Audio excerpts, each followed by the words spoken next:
This is Warren Buffett. The Supreme Court just made a decision that, in my view, quietly adjusts the very foundation of citizenship in this nation.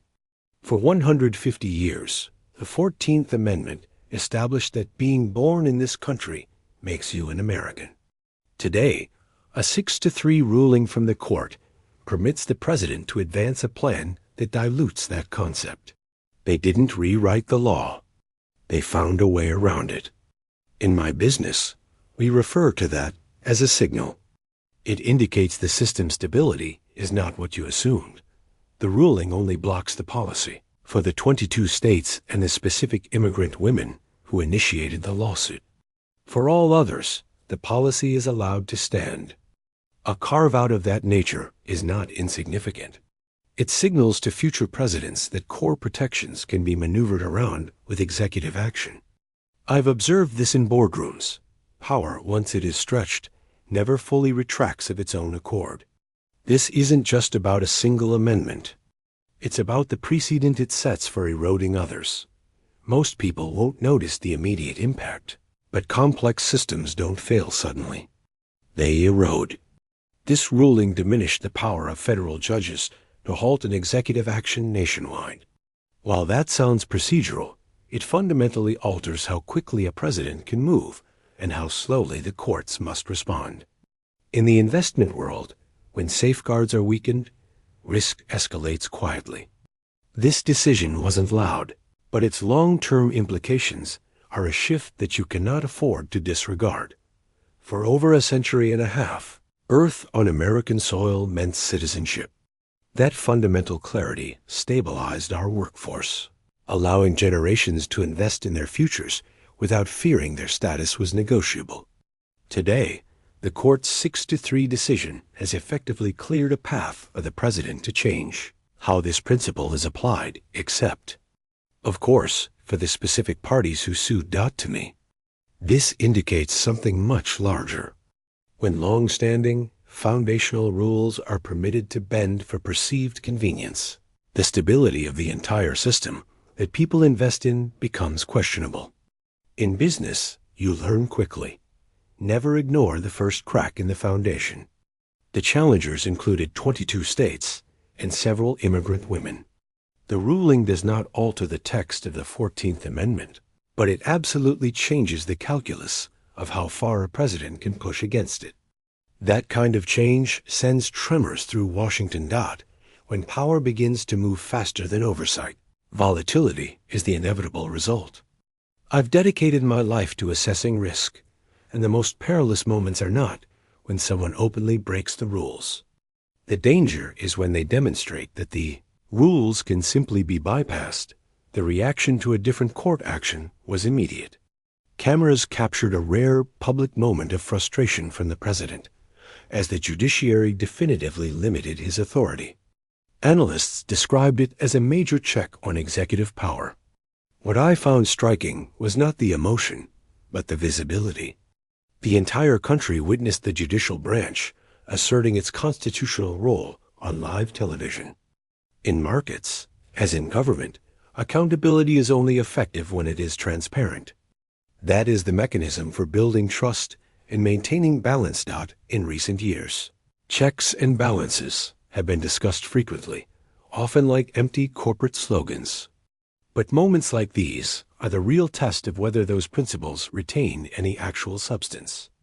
The Constitution was drafted not only to grant government powers, but more importantly, to restrain them. This week, the equilibrium between the branches was tested yet again. When any single branch operates without friction, the result isn't just imbalance. It's instability. And volatility, in markets or in governance, erodes long-term confidence more thoroughly than any single crisis. What just occurred wasn't a minor legal footnote. It was a visible change in how executive power is, or in some cases isn't, challenged. While the press focused on the procedural win for the president in one case, the citizenship ruling, the real story was the broader response. A green light for a sweeping redefinition of a core constitutional principle. That may appear as a legal victory, but to me, it's a clear reminder that authority, once expanded, very rarely concedes that new ground. The president now has a 30-day window to draft new regulations. This may look like a planning period, but it's a signal of urgency, an urgency to solidify the policy before the judiciary can catch up. Yes, separate lawsuits in 3 federal districts remain active, but the lesson here isn't about case law. It's about momentum. In the corporate world, I've seen how decisions executed quickly within legal gray areas can outpace any regulatory review. By the time the courts conclude their deliberations, the effects of the decision are already tangible, in motion, and priced into the system. During oral arguments on a separate matter, the court clearly signaled the case was resting on thin constitutional ice. But the true issue they addressed wasn't the policy itself. It was the fundamental question of whether lower federal judges possess the authority to issue national rulings that block an executive action in all 50 states. That was the real battle.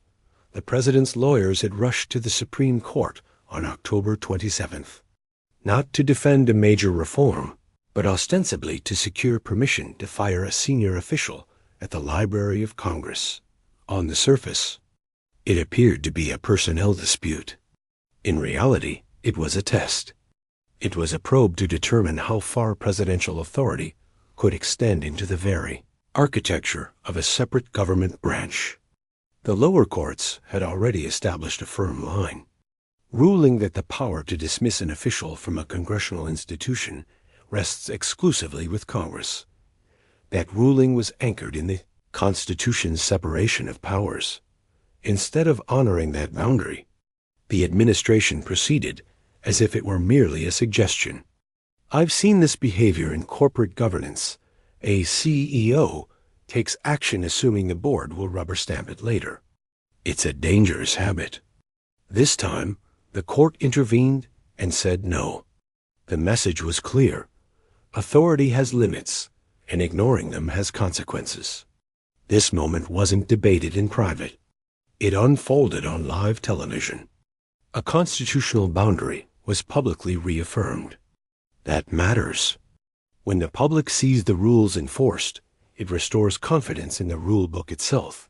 The reaction was swift. On October 25th, watching the live feed, the president saw the ruling happen. His expression changed. His legal advisors appeared stunned. This loss wasn't going to be buried in legal filings. It was visible, emotional, and immediate.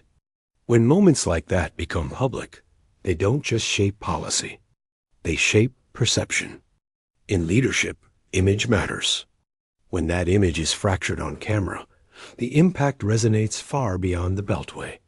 Footage of that moment moved quickly, not because of the legal specifics, but because of what it revealed. A president, long defined by projecting dominance, sat immobilized, visibly checked by the very institution he sought to shape. When authority is challenged in the open, it invites a different level of scrutiny. Markets react. Allies hesitate. The rule of law for a moment showed its teeth. What makes this remarkable is the irony. The very court the president worked to build, appointing 3 of its members, became the instrument of his most public rebuke. That's not just drama. It's the system correcting itself. In business, we talk about governance mechanisms that activate when a single figure becomes too powerful. This was that moment, in a courtroom instead of a boardroom. And millions watched it. Now, that dynamic has reversed. But this isn't just about one personnel dispute. We are seeing a system-wide recalibration after years of sustained tension. Within hours of the ruling, Capitol Hill was in damage control mode. When institutional reflexes trigger that quickly, it tells you the equilibrium that keeps government stable has just sustained a serious blow. Lawmakers weren't just concerned. They were shaken. Legal experts immediately warned that this could shift the power structure in unpredictable ways. This isn't a slow-moving legal process. It's a sudden disruption. The checks and balances that have held for 2 centuries aren't broken, but they are showing severe stress. All while most Americans are unaware of how fragile the mechanism has become. Technically, the other order, the citizenship one, cannot be enforced in those 22 states. But everywhere else, the administration has the green light. It's a partial victory, but symbolically, it's a breakthrough. This is how executive momentum is built.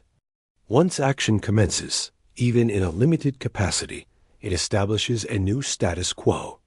And in both investing and governance, perception often hardens into policy much faster than anyone anticipates. By October, courts had blocked 66 out of 152 distinct legal efforts by this administration to expand its power. That is not just a series of events. It's a trend line. In my world, trend lines are what matter. They show you the underlying risk. When nearly half of your core strategies are being shut down by the judiciary, you are not engaged in trial and error. You are engaged in systemic friction. And now, with this Supreme Court ruling, we have reached an inflection point. It's no longer just about stopping questionable ideas. It's about relitigating the very limits of executive momentum. This decision wasn't confined to a law journal. It was broadcast across the nation. It was a direct confrontation. Some may dismiss it as a technical fight over dismissal rights, but it reveals a much deeper conflict over who defines the rules of engagement. In the corporate world, if a CEO starts firing board-appointed officers without authorization, you don't call it bureaucracy. You ask if the institution's checks still function. Heading into an election year, risk always increases. But risk tied to the concentration of executive power is a different category entirely. We have now seen the highest court visibly position itself between the presidency and unchecked authority. That is not noise. That is a signal. This case may appear to be about one job, but underneath it lies the power of the purse. That is the mechanism Congress has to keep the executive branch honest. If that power is lost, the entire balance of government fails, and it fails quickly. In recent years, the executive has increasingly relied on emergency powers not for wars or natural disasters, but to re-engineer budgetary control, attempting to bypass Congress systematically. The real number to watch: over 50 national emergencies are still active. That is not a government in crisis. It is a government using crisis as a workaround. When emergency declarations become the standard operating procedure, it signals a quiet transition from constitutional process to executive improvisation. The danger isn't that people miss this. It's that they assume someone else is minding the store.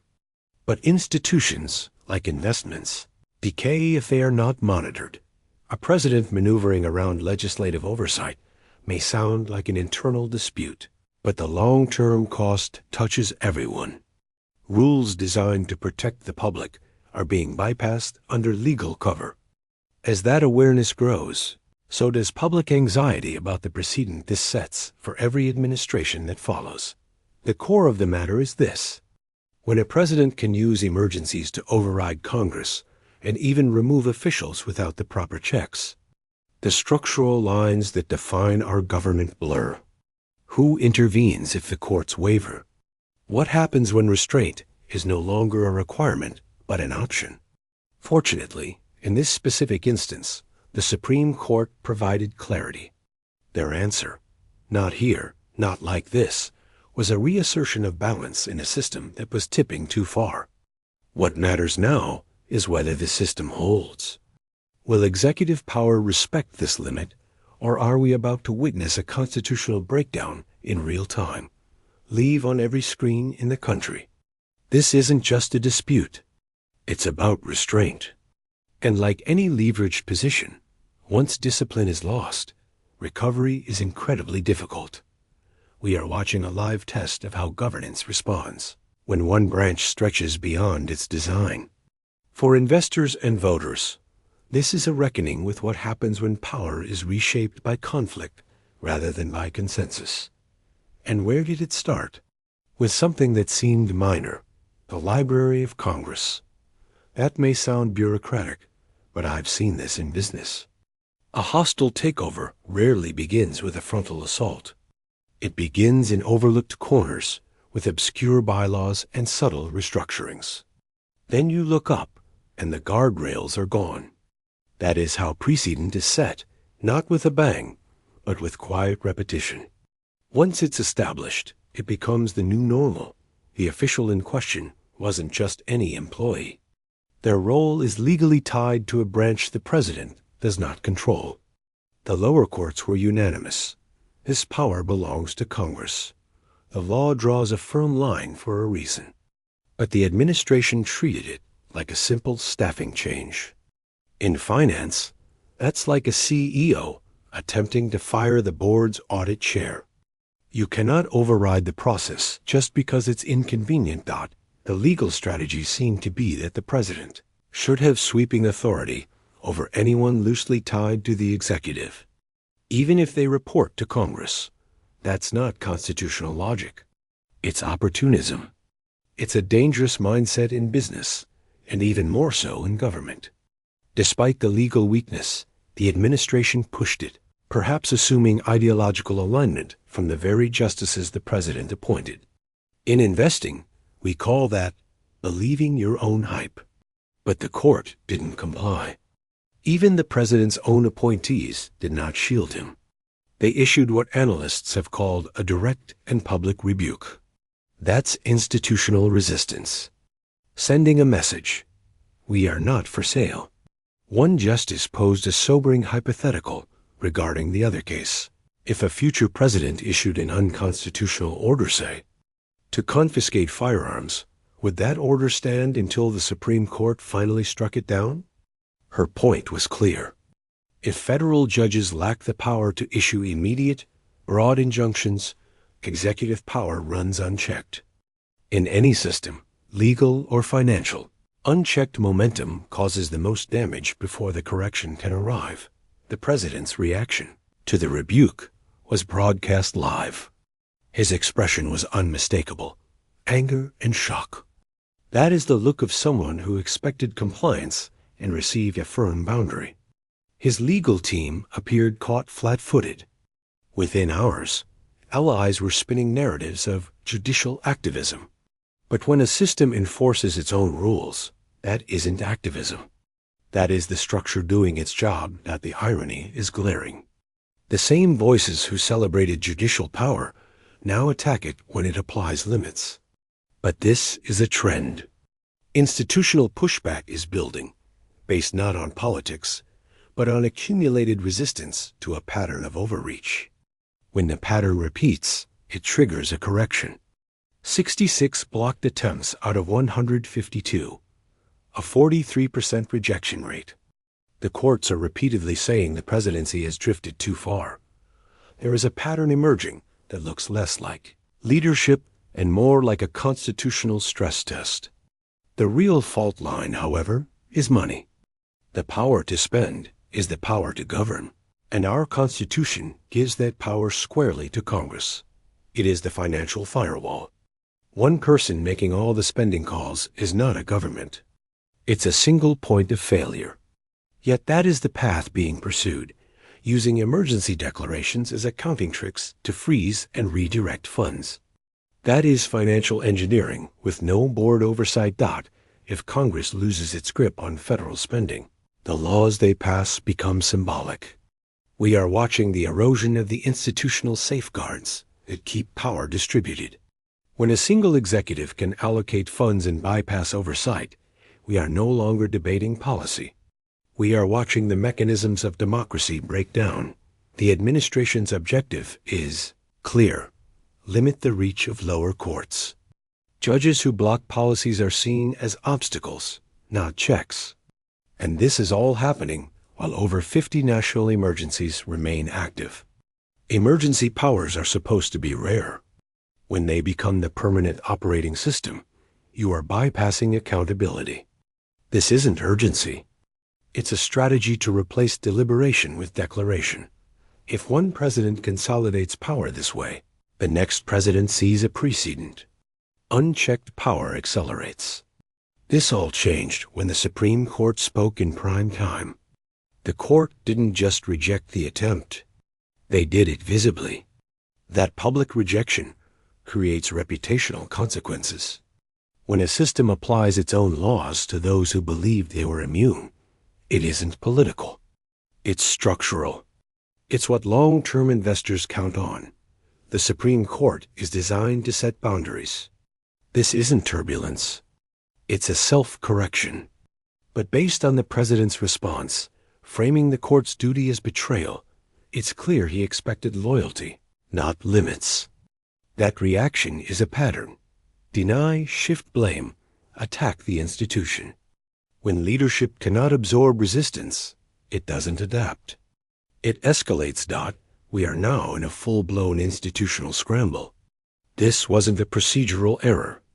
It was a public censure from a court partially built by Trump himself. Over 150 lawsuits challenging executive authority are still pending. This is growing tension. The Supreme Court has now signaled a willingness to impose limits openly. That changes the incentive landscape. If legal boundaries are treated as optional, we are debating the survival of constitutional order. The real risk is the erosion of institutional memory. Bad precedent, like bad debt, compounds. We may be watching the slow unraveling of the architecture that has defined American governance. As we approach the 2025 election, this matters. The average American may not read legal theory, but they understand the visual of power being checked. When that Supreme Court ruling happened live, credibility was what the president lost. This is about image and consequences. For years, Trump built a brand of invincibility. This ruling punctured that narrative on a national stage. When a president is publicly rebuked by the highest court, it's a reputational haircut. And in my world, perception compounds. Once the electorate questions whether a leader respects the guardrails, it's not just polls that move. It's market trust and institutional confidence. We are no longer operating in the realm of the hypothetical. This discussion is not an academic exercise about constitutional theory. It is about the tangible exercise of real operational power. In business, a company's health isn't just defined by its corporate charter, but by its day-to-day governance, how it actually spends capital, how it respects its internal controls, and how its leadership behaves under pressure. What we are witnessing now is the real-time stress testing of our nation's operational governance, and the consequences are no longer theoretical. We are seeing the machinery itself, not just the blueprint, being pushed to its limits. The most concerning aspect of this is the revelation that the system's health now depends far less on its written laws and almost entirely on its unwritten norms. A legal framework provides the skeleton, with the norms of self-restraint, mutual institutional respect, and good faith operation are the load-bearing walls. We are now asking the skeleton to hold the entire weight because that foundational trust has eroded. In my world, a contract is only as strong as the integrity of the parties who sign it. Once you lose that unwritten norm of good faith, the contract is just a piece of paper, and the partnership has already failed. Even if the lawyers haven't realized it yet, this shift is so profound that we are seeing evidence that, even among the president's most ardent base, there is a growing, quiet awareness that this situation transcends simple partisan loyalty. People will support a leader through policy disagreements and even through personal controversies. But they become fundamentally uneasy when the integrity of the system itself comes into question. It's the difference between backing a CEO who launched a failed product and backing one who is actively dismantling the audit committee. When the stability of the entire enterprise feels at risk, allegiance to one individual becomes a secondary concern to the preservation of the institution. This reveals the true long-term danger. The risk is not that one man overreaches. The risk is that we normalize it. A single breach of protocol can be corrected and isolated. But a breach that is normalized, accepted, or successfully defended sets a new, lower precedent for all future behavior. The next leader will inevitably take that new boundary and stretch it even further. In corporate governance, the first time a CEO bypasses internal controls without consequence is the most expensive breach of all. It doesn't just cost what was lost on that one action. It signals to the entire organization that the controls are now optional. It provides a blueprint for future systemic erosion. This is why, in governance, just as in investing, when short-term gains are prized over long-term integrity, the collapse always comes quietly, and then all at once. I have seen this pattern my entire career. A company can boost its quarterly earnings, a short-term gain, by cutting research and development or taking on ruinous debt, destroying long-term integrity. For a long time, the stock price might even look good. The erosion is invisible to the untrained eye, but the foundation is rotting. Then, one day, a single bad event or a missed payment arrives, and the entire structure fails. The collapse seems sudden, but it was guaranteed by the decisions made years earlier. We are watching our institutional integrity being traded for immediate political wins, and that is a debt that will, eventually, come due.